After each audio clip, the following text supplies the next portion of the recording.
Добро утро, уште едно издание на утринската емисија Утрински печат. Јас сум Марина Дамчевска и ова утро ви подготвивме неколку интересни теми со нашите соговорници. Ова утро ќе зборуваме за хибридните напади кои што се многу актуелни последниве 2 месеци.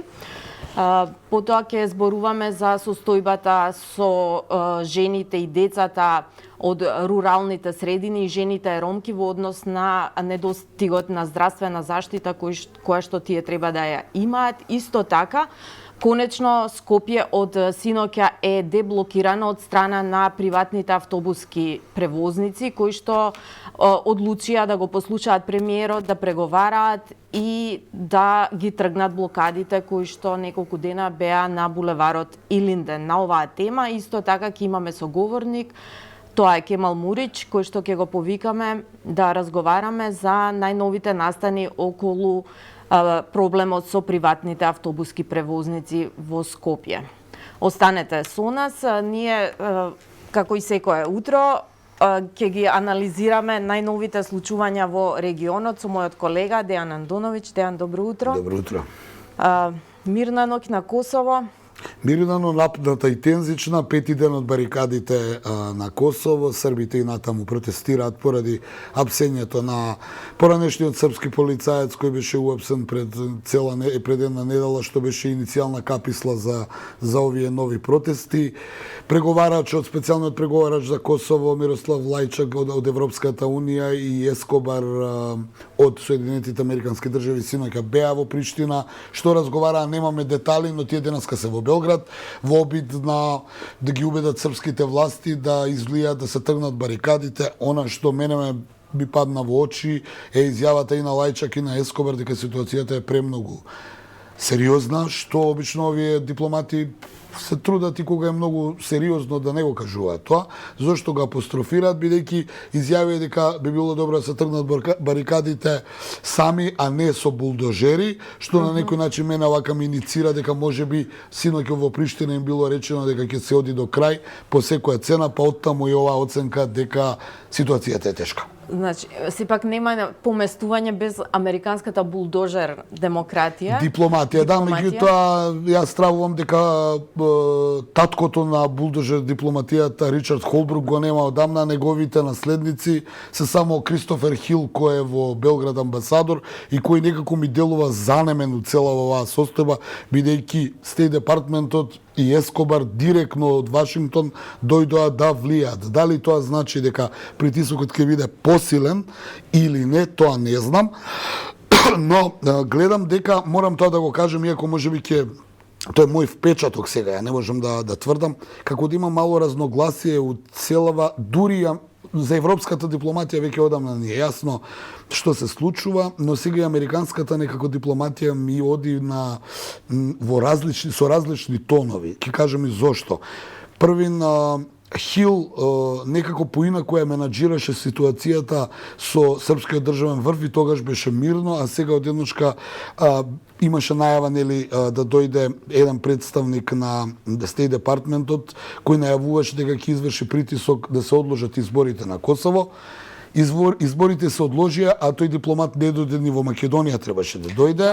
И во Приштина и на негово место дојде државниот подсекретар, што ја зголемија, значи го зголемија влогот американците. Од друга страна има еден проблем што се случува околу Косово, тоа е има Бриселски договор и има Вашингтонски договор.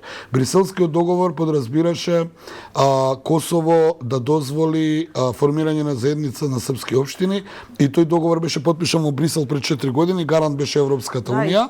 Тоа е клучно и за стабилизирање на подписници беа владата на Курти и владата на Вучич. Сега владата на Курти тоа не ќе да го исполни, значи да се формира заедница на српски општини и бара Белград првин да го признае независноста на Косово, па потоа да се формира.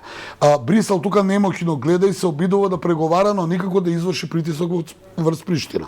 Од друга страна, Вашингтонскиот договор кај Трамп. Исто така слично се подразбираше со таа заедница на српски општини за локална самоуправа на србите, но таа е потпишана во времето на администрацијата на Трамп и некако како оваа нова администрација на Бајден да не е доследна да го спроведе тој договор, не ги знам деталите, не можам да ги коментирам, но имам впечаток оттаму изјавата вчера на или завчера на Александар Вучич, а и на премиерката Брнабич утринала, луѓе кажете по кој договор да се раководиме, по бриселски, по вашингтонски, некој трет, кажете што треба да направиме за да кој хороскоп, да, по кој хороскоп може, како што рече Брнабич. Она што денеска го очекуваме Лајчак и Ескобар да видиме што ќе се договорат и како ќе помине разговорот во Белград. Впечатокот ми е дека во Приштина дека Курти и неговата влада останале на своите ставови и покрај фамата дели во нашиот народ, кај што се вели дека што ќе ви кажат американците, тоа ќе го направите, но ја имам впечаток дека не е баш така.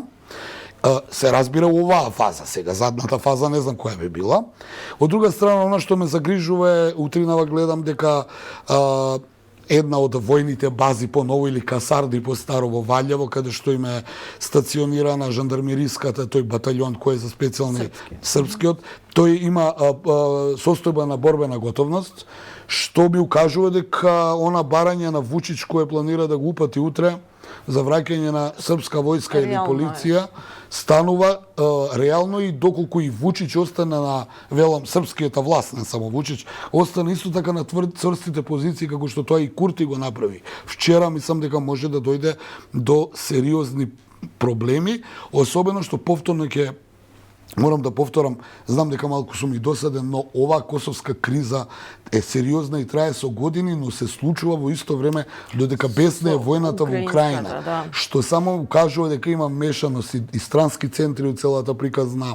Меѓународната земјица не е единствена. Вие денеска, ако нешто преговарате глобално за како меѓународна земјица, немате сега Русија, не можете да не ја прашате, а од друга страна со русите немате никаква комуникација. Сето тоа прави еден, би рекол, тензична состојба, особено бидејќи тоа све се случува во околу 1000 километри. Македонија е многу близко до Косово, а во воздушна линија е многу близко до Украина.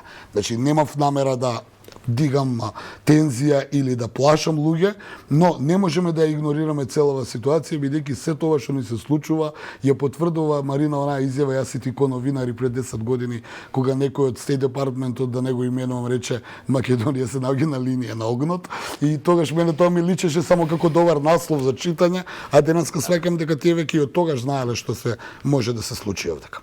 Така, еве уште еднаш само да на сајтот на Слободен печат имаме наслов Ескобар САД категорично се противат на враќањето на српските сили во Косово, во Северно Косово. Да, но има едно друго прашање. Ако се противат, бидејќи многу работи во... Ја ќе повторам резолуцијата 1244 од Советот за безбедност имаше анекс 2, каде што има точно дефинирани точки кога и што би правеле кога би се врателе српските сили. Дали се полициски, жандармериски, војни, тоа е друга работа.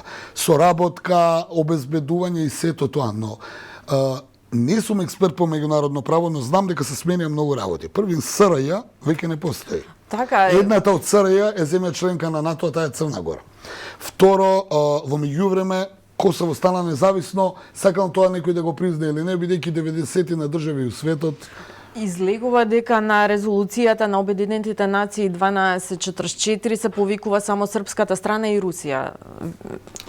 Па да, меѓутоа, види, Марина, не знаеме како ќе изигра Белград и што се намерите на Западот. Знаеш зошто? Затоа што Косово е земено како пример за ова што Путин го прави во Украина. Сега можеби Западот, еве ја логицирам, сака да го смени ова со Косово, за да му го одземе аргументот на Путин, бидејќи по таа логика изводлива тема. Да, и можеби ова, сега јас шпекулирам, анализирам и размислувам дека можеби Западот сега планира па да направи да му направи контра спин на Путин, бидејќи Путин се повикува по ова што се случуваше на Косово и они сакаат да му го одземат аргументот. Тоа е една од причините. Но повторно ќе кажам, ме загрижи само тврдоглавоста на двете страни, особено на Приштина, која демонстрираше дека, односно Курти, велам, која демонстрираше една цврста позиција дека ќе оди до крај, најави дека ќе поднесе барање за членство во Европска Унија. Вчера Босна тоа го направи.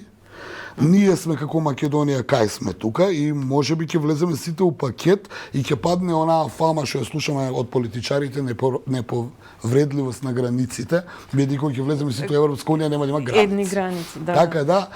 Сега ова се само шпекулации. Она што е во моментот на теренот Не може да се насети позадината на целата ова. А може би и се менуваат приоритетите. Не знаеме, може денес едно размислуваат, утре друго ќе направат. Едно е сигурно, на Косово 5 дена има големи тензии, ќе видиме дали Лајчак и Ескобар ќе успеат да извлијат врз Белград, Белград да извлие врз тамошните срби, да се повлечат барикадите, бидејќи според изјавата на овие двајца утринава беше многу опасна ситуацијата и многу е подобро барикадите да се тргнат сами, одошто со булдожер, што ми имплицира, не знам дали и тебе може би те имплицира, дека овие се подготвени да ги разбијат. Ако ги разбијат барикадите, Тогаш ќе има уште поголеми. Не знаеме како судови Белград веќе. ќе реагира.